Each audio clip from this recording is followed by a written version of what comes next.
ఇళ్ల స్థలాల కోసమే గత 2 రోజులుగా జర్నలిస్టులు చేస్తున్న పోరాటానికి మద్దతు పలుకుతూ జర్నలిస్టులకు వెంటనే ఇళ్ల స్థలాలు కేటాయించాలని జాగృతి రాష్ట్ర కార్యదర్శి కిషన్ నాయక్, జాగృతి జిల్లా అధ్యక్షురాలు గట్టు కరుణ ప్రభుత్వాన్ని డిమాండ్ చేశారు. ఖమ్మం ప్రెస్ క్లబ్ లో గత 2 రోజులుగా ఇళ్ల స్థలాల సాధనకు జర్నలిస్టులు రిలే నిరాహార దీక్షలు చేపట్టారు. ఈ సందర్భంగా వారు మాట్లాడుతూ ప్రభుత్వం వెంటనే జర్నలిస్టులకు ఇళ్ల స్థలాలు కేటాయించాలని డిమాండ్ చేశారు. గత పాలకులు జర్నలిస్టుల కోసం కేటాయించిన 23.02 ఎకరాల భూమిని కేటాయించారని, ప్రస్తుత పాలకులు వారు ఇచ్చిన హామీ మేరకు జర్నలిస్టులకు ఇండ్ల స్థలాలను అప్పగించాలని డిమాండ్ చేశారు. జర్నలిస్టులకు గత 2 సంవత్సరాలుగా అక్రిడేషన్ కార్డులు కూడా మంజూరు చేయక ఇబ్బంది పడుతున్నారని, digital media, cable channels, PDF పత్రికలకు కూడా అక్రిడేషన్ కార్డులు మంజూరు చేయాలని డిమాండ్ చేశారు.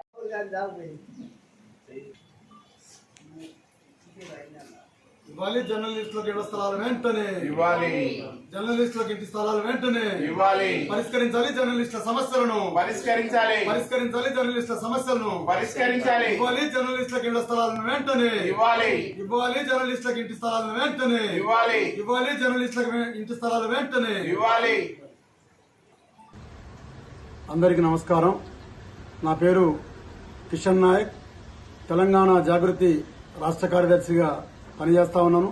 మిత్రులారా, ఈనాడు జర్నలిస్టులకు ఇళ్ల స్థలాలు ఇవ్వాలని ఇవాళ ఖమ్మం ప్రెస్ క్లబ్ లో రాంబాబు అనేటటువంటి జర్నలిస్టు మిత్రుడు రిలే నిరాహార దీక్షకు నిన్నటి నుంచి కూర్చొని ఉన్నాడు.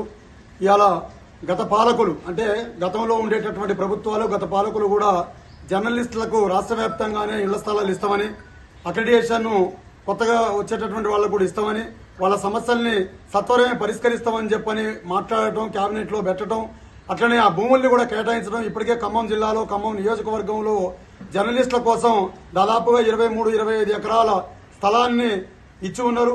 అటువంటి స్థలాన్ని పంచటమే లేటు చేసినారు. ఆ తర్వాత వచ్చేటటువంటి ప్రజాపాలన అనేటటువంటి ప్రభుత్వం, ఇవాళ ప్రభుత్వం 2.5 సంవత్సరాలుగా అధికారంలో ఉండి ఇవాళ ఇప్పుడు ఎంతసేపటికి జర్నలిస్టు మిత్రులు ఎవరు, ఈ జిల్లాలో ఉండబడినటువంటి 3 మంత్రులు, ఖమ్మం జిల్లా నుంచి 3 మంత్రులు ఉన్నారు. జర్నలిస్టుల సమస్యలు గత పాలకులు పరిష్కరించలేకపోయారు, మేము పరిష్కరిస్తామని చెప్పని ఎప్పటికప్పుడు మాట ఇస్తూనే దాటవేస్తా ఉన్నారు. కాబట్టి కడుపు గాలినటువంటి ప్రజానీకం ఇలా జర్నలిస్టులు అని అంటే ఈ దేశంలో, ఈ రాష్ట్రంలో ఇలా 4వ పిల్లర్గా ఉండబడేటటువంటి జర్నలిస్టు సమస్యలే ఇలా ప్రభుత్వాలు పట్టించుకున్నటువంటి పరిస్థితి.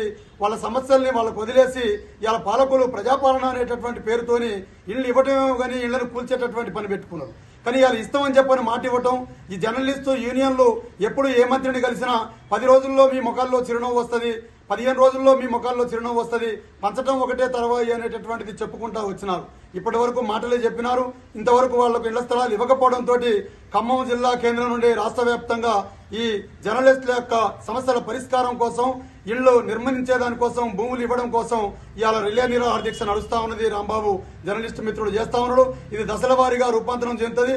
ఇప్పటికే తెలంగాణ జాగృతి లేదా ప్రజానీకం తరఫున పాలక వర్గాలకు మేము అప్పీలు చేసేటటువంటిది ఏంటంటే, అసెంబ్లీ సమావేశాలు, బడ్జెట్ సమావేశాలు నిర్వహిస్తా ఉన్నారు. నిన్నటి నుంచి 31 వరకు ఈ సమావేశాలు నడుస్తాయి. ఇందులో ఖచ్చితంగా జర్నలిస్టులకు స్థలాలు ఇచ్చేదాని మీద నిర్ణయం చేయాలి.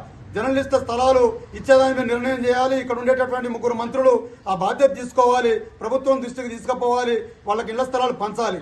లేని ఎడల జర్నలిస్టులు తీసుకోబోయేటటువంటి కార్యాచరణకు అది రోజులుగా రూపాంతరం చెందుతూ ఉంటుంది. వారి పక్షాన తెలంగాణ జాగృతి ముందు నుంచే ఉంటుందని చెప్పని, వాళ్ళ ఇళ్ల స్థలాలు వచ్చేంత వరకు వాళ్ళ పోరాటంలో తెలంగాణ జాగృతి ప్రథమ పాత్ర పోషిస్తుందని చెప్పని తెలియజేస్తా ఉన్నాం.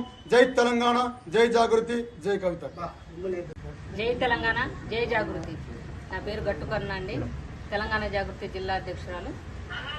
ఈరోజు జర్నలిస్టులకి ఇళ్ల స్థలాలు ఇస్తానని చెప్పేసి గత పాలనలో చెప్పారు.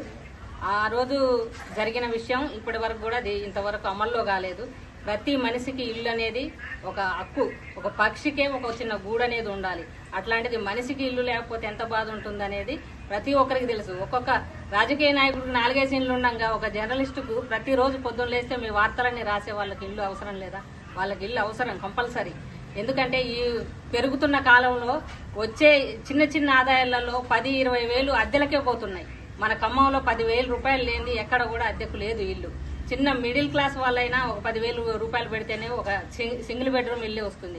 అట్లాంటప్పుడు వాళ్ళకి ఇస్తానని ఒప్పుకున్న స్థలాల్ని ప్రతి పాలనలో కూడా మేమిస్తామని ఎలక్షన్ అప్పుడు అంటున్నారు, ఓట్లు వేయించుకుంటున్నారు, రాయించుకుంటున్నారు, అన్నీ చేస్తున్నారు. తీరా వచ్చేసరికి ఎక్కడ స్థలాలు ఇవ్వలేకపోతున్నారు. కాబట్టి తమ్ముడు రాంబాబు దీక్షలో పాల్గొన్నాడు. జర్నలిస్టు తరపున మేము కూడా వచ్చి తమ్ముడికి సంఘీభావం తెలుపుతున్నాము. జర్నలిస్టులకు ఇళ్ల స్థలాలు వచ్చేంత వరకు కూడా మేము జాగృతి మీ తరపు నుంచి మేము కూడా సంఘీభావం తెలుపుతామని, ప్రతిదీ కూడా ఇప్పుడు అసెంబ్లీ సమావేశాలు జరుగుతున్నాయి. బడ్జెట్ కార్యక్రమాలలో 3 మినిస్టర్లు మన ఖమ్మం డిస్టిక్ నుంచి ఉన్నారు. మనకు అది గర్వకారణం. కానీ ఇట్లాంటి చిన్న చిన్న విషయాలు కూడా మన ఖమ్మం నుంచే పోతుంటే అది బాగా అనిపించట్లేదు. కాబట్టి మంత్రులు పెద్ద మనసు చేసుకొని అందరూ పెద్ద మనసు చేసుకొని తమ్ముళ్ళందరికీ గృహాలు ఇస్తారని ప్రతిసారి మంత్రి గారు అంటున్నారు. ఏమని, గృహప్రవేశానికి నేనే వస్తాను, పాలు పొంగించుకోండి, ప్రసాదాన్ని నేను తినేళ్తానంటున్నారు. ఎప్పుడు అది హనుమంతుడి పెళ్లి ఎప్పుడంటే రోజు రేపే అన్నట్టు జరుగుతుంది. కాబట్టి ఇది త్వరితగతిన తమ్ముళ్లకు ఇల్లులు రావాలని కోరుకుంటూ జాగృతి తరపు నుంచి సంఘీభావం తెలపడానికి మేము వచ్చాం. అందరికీ నమస్కారం. గత 2.5 దశాబ్దాల కాలంగా జర్నలిస్టులకు ఇళ్ల స్థలాలు ఇస్తామని గత ప్రభుత్వాలు, ప్రస్తుత ప్రభుత్వం కూడా దాదాపుగా జర్నలిస్టులు అందరిని నమ్మించి ఇళ్ల స్థలాలు ఇస్తామని చెప్పేసి హామీలు గుంపించారు. కానీ నేటి వరకు కూడా ఇళ్ల స్థలాలు వారు దరికి చేరలేదు. అనేక మంది జర్నలిస్టులు ఈ పోరాటం చేసి సాధించుకునేందుకు ముందుకొచ్చారు. దాదాపుగా అన్ని సంఘాలు కూడా జర్నలిస్టుల ఇళ్ల స్థలాలకై అనేక పోరాటాలు చేశారు.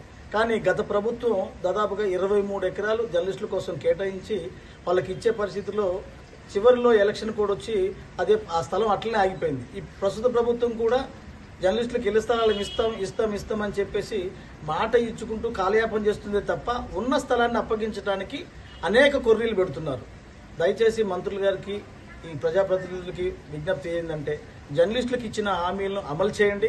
మా ద్వారా మీరు లబ్ధి పొందారు, మా ద్వారా మీరు ఎమ్మెల్యేల నుంచి మంత్రులుగా అయ్యారు కాబట్టి మా సమస్యను కూడా పరిష్కరించమని గత 2 రోజుల నుంచి రిలే నిరాదీక్షలు ప్రారంభించాం. ఇది ఈ నెల 31 వరకు అసెంబ్లీ సమావేశాలు ముగిసేంత వరకు కూడా మా కార్యాచరణ ఇట్లనే కొనసాగుతుంది. అవసరమైతే యూనియన్లు కలుపుకొని ఇది ఉధృతం చేసి ఆమరణ నిరాదీక్షకైనా మేము కొనసాగిస్తామని చెప్పేసి ఇళ్ల స్థలాలు సాధించేంత వరకు మేము పోరాటం చేస్తామని ఈ సందర్భంగా గుర్తు చేస్తున్నాం. అట్లాగనే మాకు సంఘీభావంగా వచ్చిన జాగృతి అక్క కరుణక్క, అట్లనే షరీఫ్ అన్న, తర్వాత కిషన్ నాయక్ అన్న, మాకు చాలా సంతోషం. ఈరోజు మాకు మద్దతుగా నిలిచి రాజకుమార్ అన్న మాకు మద్దతుగా వచ్చి ఇళ్ల స్థలాల విషయంలో ఇది న్యాయమైన డిమాండ్, జర్నలిస్టులందరికీ ఇళ్ల స్థలాలు ఇవ్వాలని చెప్పేసి కవితక్క ద్వారా ఇక్కడికొచ్చి మాకు మద్దతు తెలపడం చాలా సంతోషం. వారికి కూడా మేము రుణపడి ఉంటాం. మీరు చేసే ప్రతి కార్యక్రమాన్ని కూడా మేము కూడా అదే రకంగా వార్త రూపంలో పబ్లిక్ చేసి ప్రజల దృష్టికి తీసుకెళ్తాం. ఈ సమస్య కాదు, మీరు ప్రతి సమస్య మీద పోరాడుతున్నారు. మొన్న జరిగిన భూదాన భూముల విషయంలో మీ పోరాటం ద్వారానే అనేక మంది పేదలకు ఇప్పుడు ఇళ్ల స్థలాలు వచ్చినాయంటే అది కవితకు కానీ, విశారద మహారాజు గారు కానీ వారి కృషి, వారి పోరాటం వల్లనే వచ్చినాయని మేము పూర్తిగా నమ్ముతున్నాం. అలాగనే మా తరపున వచ్చినందుకు మీకు ప్రత్యేక ధన్యవాదాలు. మా స్థలం ఎక్కడికి పోయినా ఈ జర్నలిస్టుల విషయంలో కూడా మీరు కూడా ఇదే రకంగా మాకు ఇళ్ల స్థలాలు ఇవ్వాలని, మీరు మాకు మద్దతు తెలపాలని కోరుకుంటూ వచ్చినందుకు మీకు ప్రతి ఒక్కరికి ప్రత్యేక ధన్యవాదాలు తెలియజేస్తున్నాం.